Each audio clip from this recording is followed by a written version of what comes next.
I wanted to welcome everybody on behalf of Unified Color. I want to thank you for joining this webinar. My name is John Omvik. I'm Vice President of Marketing here at Unified Color. And today I'm thrilled to be co-hosting this live webinar with photographer Michael James. We'll begin today with this program with some examples of Michael's work and a discussion about how he prepares for his assignments, his tips and tricks and techniques for capturing the best possible images on location. Obviously, preparation is key, and you'll see that throughout his work. Then we'll talk about his gear and some of his tips on how he works on location, and then follow up with a brief demonstration of processing his images, his HDR processing techniques using HDR Expose 2, 32 float version 2. And we'll close with some time, hopefully, for a Q&A at the top of the hour. If you haven't seen Michael's work before, you're in for a real treat today. His business is called Digital Coast Image and is based in Destin, Florida, on the Gulf Coast in the Florida Panhandle, home to some of the most beautiful white sandy beaches and luxurious vacation rental properties that you'll see in his photos. Michael is self-taught and calls himself an accidental photographer. Got into the business when he wasn't satisfied with the quality of photos he was seeing from his own property management company. He tried out different techniques and tools and has been really able to embrace true color HDR methods to recreate the actual feeling of standing in the rooms, with such lifelike clarity that his photos have been credited for successful sales and rentals of properties. As demand for photography has increased, Michael has switched careers and is now shooting professionally full time. With that said, I'd like to turn the mic over to Michael. And Michael, why don't you pick up and walk us through some of your sample photos that you have prepared for us? Great, thanks, John. I'm going to start out with this one just specifically because there is no other real way to get this shot except using high dynamic range imaging. I say that because it's 3 floors. You would have to somehow have wireless triggers, multiple speed lights. You have some interesting shadows that would be created in the process, and I'm sure somebody who's done that might have been able to find a way to get it done. But for me personally, needing to go into properties and get things shot quickly, my setup is just camera tripod. So it makes it so that bracketing and capturing all that light in the capture process, in the post process, I can actually do the creative work where I can actually pull out the shadows and bring down the highlights. This particular image was somewhere around 11 to 13 shots. I know it may not look like the dynamic range was that great, but on the fastest shutter speeds, the only thing you could see was the windows, and it was complete pitch black on the entire first floor and even leading up into the second floor. And as each, obviously, shutter speed got slower and slower, it brought out the shadows. So this is one of the images that I figured I'd start with, just because it's so difficult to pull off this image with any other technique except for HDR. And this is also true. I'm going to go back to an older image. This is about 4.5 years ago. And the reason I'm bringing this up is because once I started shooting nicer properties, it really made my website, I got so many more inquiries. So it wasn't just that the quality of the image, it was also the quality of the property. Because I've had people come to me before and say they wanted to get started, and I would suggest to go and work with a builder or a top realtor. And if you have no portfolio images, try and get into some nicer homes and work out some really good deals financially for them to entice you, who you may have no portfolio images, to at least get in there and shoot. Now, I look at this image and I see things that I would change now. Like, for example, across the actual table here, this brightness is actually brighter than the sky within the window. That's my mistake. And again, over here as well. So as I've moved forward in my processing, I think I've just become more detailed and I notice things more. And I don't even think I did any lens correction on this, if I remember correctly. So that's just kind of like 4.5 years ago.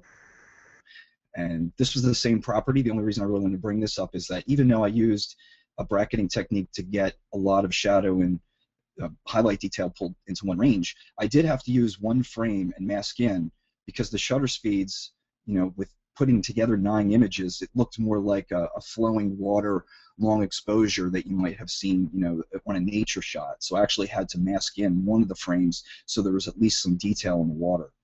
So even though I used HDR, I still had to mask in one frame there. Now, this is what I deal with quite often. I have properties where light will be spilling into the property, and sometimes it might face south, so all day long, one way or another, the light is going to be pouring in. And the other reason I want to bring this image to your attention is because shooting flash in this, I'm up against the wall right here. So if I shot flash in here, it would show up in the ceiling on the actual windows, and it would show up on all the metal. There'd be tremendous amount of reflection. So it's shots like this why HDR really works well as a way to actually capture the range of the scene. So even if I had professional strobe gear, this would be a very difficult room to shoot any other way using high dynamic range techniques. I'm showing this one just because I do get a tremendous amount of increase because I can shoot wide. I shoot with a Nikon D3 14 to 24, and I'm at 14 quite often. You'd be surprised how many realtors and builders contact me because I'm showing so much of the space in one image. And even though this image may not look like it was that big, this was roughly 13 shots, I think about 2/3 of a step in between. It might have been 15. So it might not look like it was a huge range, but it was, because the fastest shutter speeds, all you could see was out the windows and just some of the bulbs. That was it. The rest of the room was pitch black. So again, HDR to the rescue. This, again, just very quickly wanted to show another really tight bathroom where there's just no way you could get away with flash in here without it revealing itself everywhere. On the mirrors, the metal, it's HDR to the rescue again. And then I don't have a lot of commercial work up on my website. This was actually about 4.5 years ago as well. But I've had people contact me and say, we've had our store shot before, but the lighting, the track lighting that we have is not being conveyed. So we would like to use you because we see that the actual lighting of the properties is what it looks like in your images. Now, I kind of missed this one. I didn't go deep enough on the brackets, and I would have done this differently if I were to do it today. But that's a look at some different images that were used and why HDR was critical to pull them off. Michael, I have a couple folks asking if you ever use flash in your work. I know these examples you didn't, but are there times when you do use flash? I've used it occasionally, and the one thing that I use flash for is, I was going to talk about this later, but I'll just mention it now because it's asked. What I will do is I have a speed light on the actual camera, and I will take some extra flash frames after I've bracketed. And I do that specifically because I may use those flash frames in post to bring into Photoshop as a top layer and then switch the blend mode from normal to color. So all it will do is just change the color. It just passes color data down. So if I have a very difficult scene that has a tremendous amount of tungsten and you've got daylight spilling in, well, daylight's roughly 5,000, give or take a couple hundred Kelvin, and flash is roughly 5,400 Kelvin. So if you fire off the flash and that's pouring into the scene in the interior, it's overwhelming the tungsten Kelvin. So what you end up with is you're kind of painting the room with one color temperature, and then that could be used as a top layer and switch the blend mode from normal to color. So that's how I use flash when I shoot. Okay, well those samples are phenomenal. I mean, you can really just see yourself sitting in the room, and I think that's you mentioned that a lot of your photography is credited with actually selling the properties or getting them rented out. And so it seems like your business is really a win-win for everyone, and that the property managers have a vested interest in hiring you to produce this kind of work for them. I'm sorry, Tom. And obviously, if you want to take the old rule still applies. If you want to take an interesting photo, point your lens at something interesting, and these homes that you specialize in here are obviously very, very exquisite.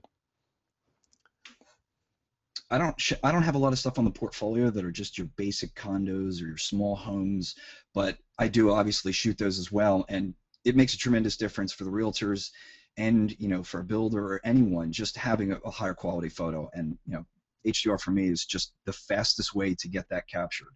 Right. So what do we? I know that a lot of folks will have questions too about your setup and your gear, and we have some samples here and pictures to talk about your gear. But uh, let me just ask you, what is your typical, pre-shoot workflow like? How much in advance do you get the call from the property company or the owners to get the assignment, and then how do you prepare for for approaching an assignment? Do you get to go in there and scout the house out first and check it out, or do you basically just have to show up and be ready to go? Well, for me personally, most of the time I have a little bit of time, at least a day. I rarely get a phone call saying we need you to shoot today. Some rental companies know that if I'm available, I'll do that, but usually I have at least a day to a week. And a lot of times I will not be able to scout out the property because I deal with a lot of rentals. Or it's a homeowner and they're only going to be available one specific day. So what I have to do is I have to go onto Google Maps, take a look at the property after I've been given the address, and I'll try and figure out, okay, where's the front shot? Is it facing north, east, west, south? Because I want to figure out time of day. When is the elevation shot, the front shot, going to be the best time of day to take that shot?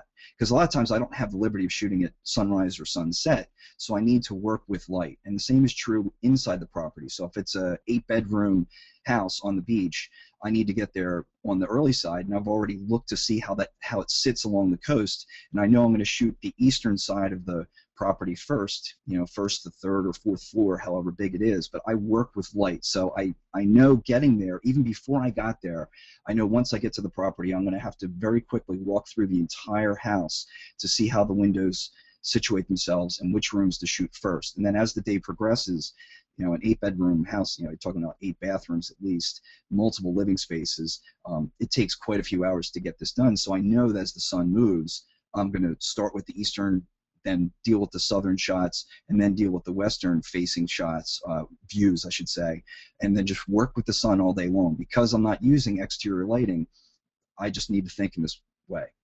Why don't we take a step through some of your gear here? And you've had experience with a lot of different cameras since you got started, and we're getting a lot of questions too about your lens choice and whether you ever do panoramas inside, interior panoramas. As to panoramas, I'm going to start doing them, and I don't have a screenshot of it right here, but I had recently purchased a Gigapan Pro, which automates the process.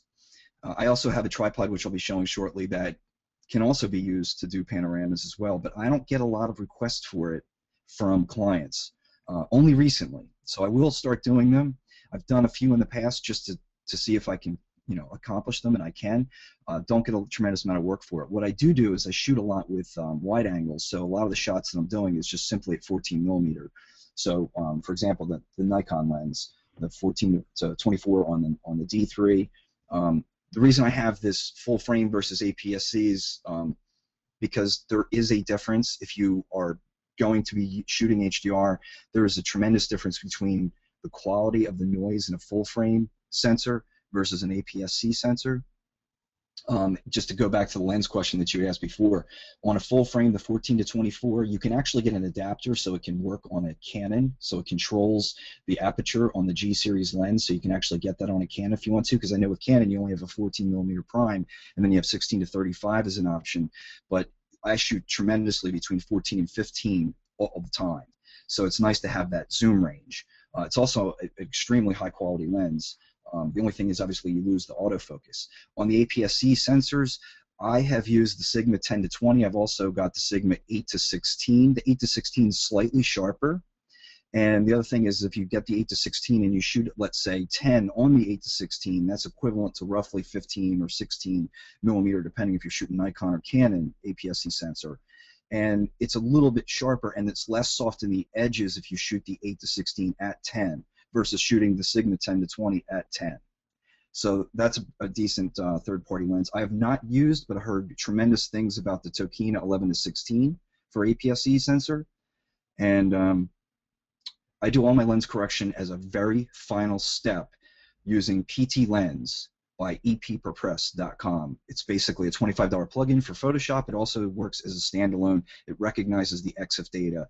It is a much better lens profile than Adobe has within Lightroom or Photoshop. Again, PT Lens, epperpress.com. Okay. So why don't we talk about what you found in terms of dynamic range, native dynamic range differences of cameras and different sensors.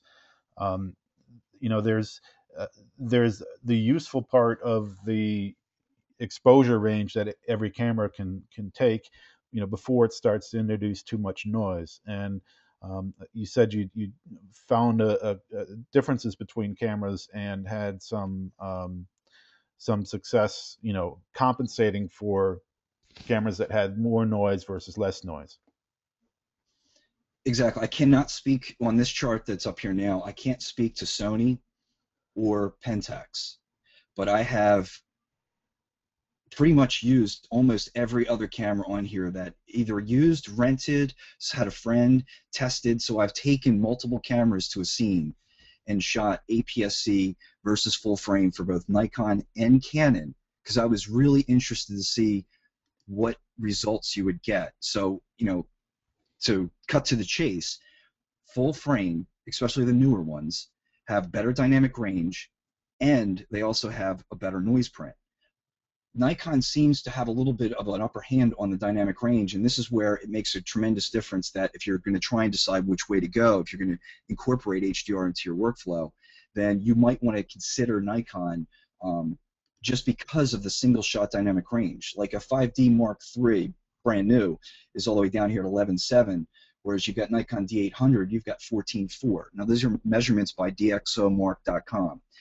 And the real key here is that just because you see something that's high up here on the dynamic range, this speaks to how much light was measured. It doesn't always speak to the quality of the light. Like a Nikon D90 being an APS-C sensor, even though it's a 12.5 on the dynamic range chart, because it's a smaller sensor, if you try and pull up the shadows, you're going to get noisier data than even if you use, like, let's say, a 5D Mark II down here at 11.9.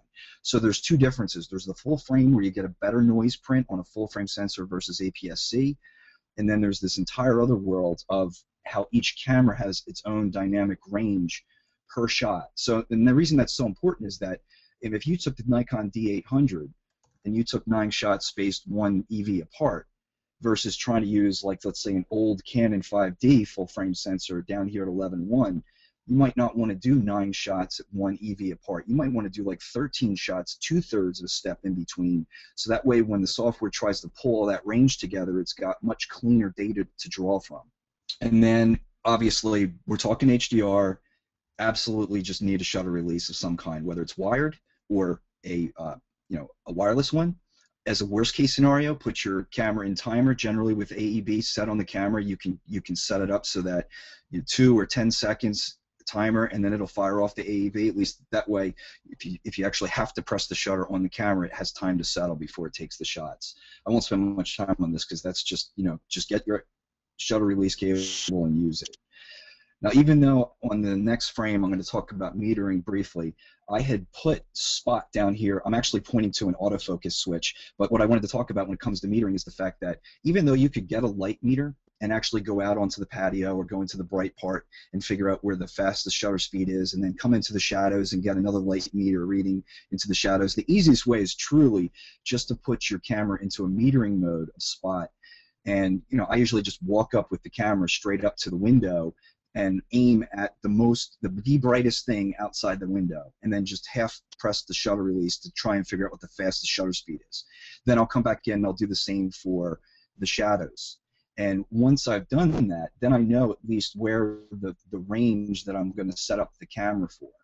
Now, I'm not showing any specific camera here with the metering. I'm actually jumping over to show you the remote control and the reason I mention that is because I just mentioned how I'll figure out what the fastest shutter speed is and I'll figure out what the slowest shutter speed is using the spot metering, and then that way I know if I'm going to use something like the remote control, you can actually, as you dial in, you can start the fastest shutter speed just where you looked at it, and it shows you what it's going to end at depending on how many exposures you're going to choose. So you can very easily figure out how to get that entire range shot with a device like the remote control. Remote control hooks up to a camera via USB. It also, you can buy additional shutter releases so that you can actually increase the speed that it captures at, because just USB, I think it's about 1 frame per second.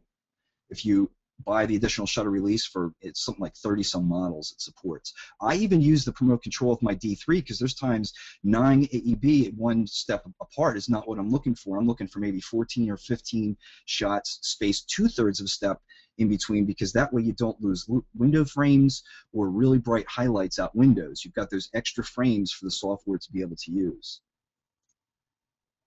Now, are you shooting And I'll just show one more frame of it. the mirror up mode, or I do not. I've had people ask me, how do you get such sharp images, and I just put the camera in continuous high and just lay down on the shutter, and it's at 9 frames a second.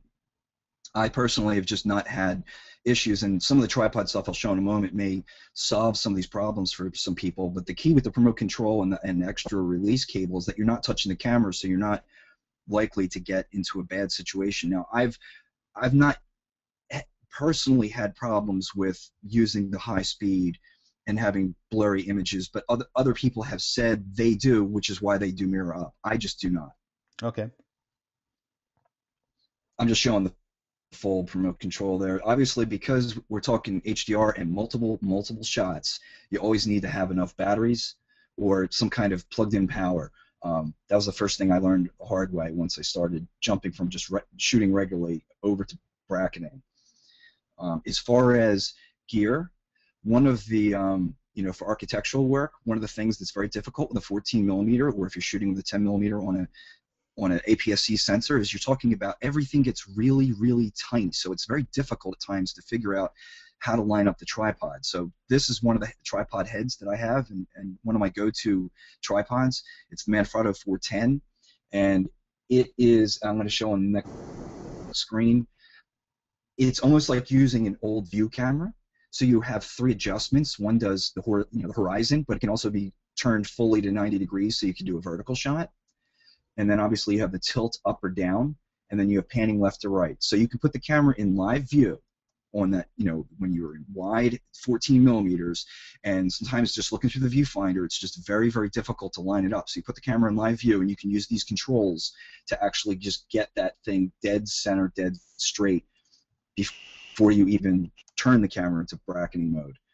So I'm just one quick other look to see. There's a bubble level indicator up top, and that particular one that you're looking at there is showing you that you can go horizontal and all fully vertical if you need to. Okay. Now, in terms of stability with the tripod, I'm always trying to put it up against something, whether it's a door or a jamb or a piece of furniture that's like locked down, just to make sure that even if there's a little bit of vibration, that thing's not going to jump around, especially because I'm laying down at 9 frames a second. And other cameras at 3 or 4 or 5 frames a second. I want to make sure that thing is down tremendously. So these are feet that Manfrotto makes. I know there's other ones that are out there. So for shaggy carpets, it's sometimes a challenge for the tripod to actually sit. It'll keep settling and settling as you shoot, and it'll move. So I found that with these, because there's kind of like a sharp ring that's underneath these that digs down into the carpet, and it just keeps that thing locked down solid. It can actually be used with other than just Manfrotto tripods. I've used it with a Slick. So that's one little thing that I definitely have found in carpet scenarios to make absolutely sure everything is dead perfect, so there's no alignment issues in post. Now, if I'm on tile, I'm always looking for the ridges, so I can usually get at least 2 into the crevices of tile.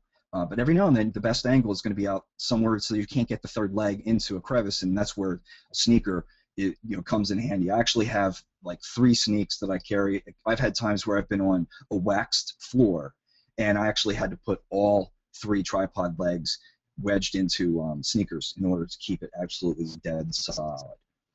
So that's what those slides are just showing right there. These are things that it was kind of like I'm like, how am I going to get this thing from not sliding? This is one of them. The other is if somebody has a doormat that has rubber underneath it, and if you're out in the middle of a tile somewhere and you don't have a sneaker, if you're in dress shoes, or whatever, you can pull that, whatever you need to, like that doormat over. If it's got rubber underneath and it's dead solid and it's thin enough, then you can use that to stabilize that third leg. Okay, White balance cool. is critical.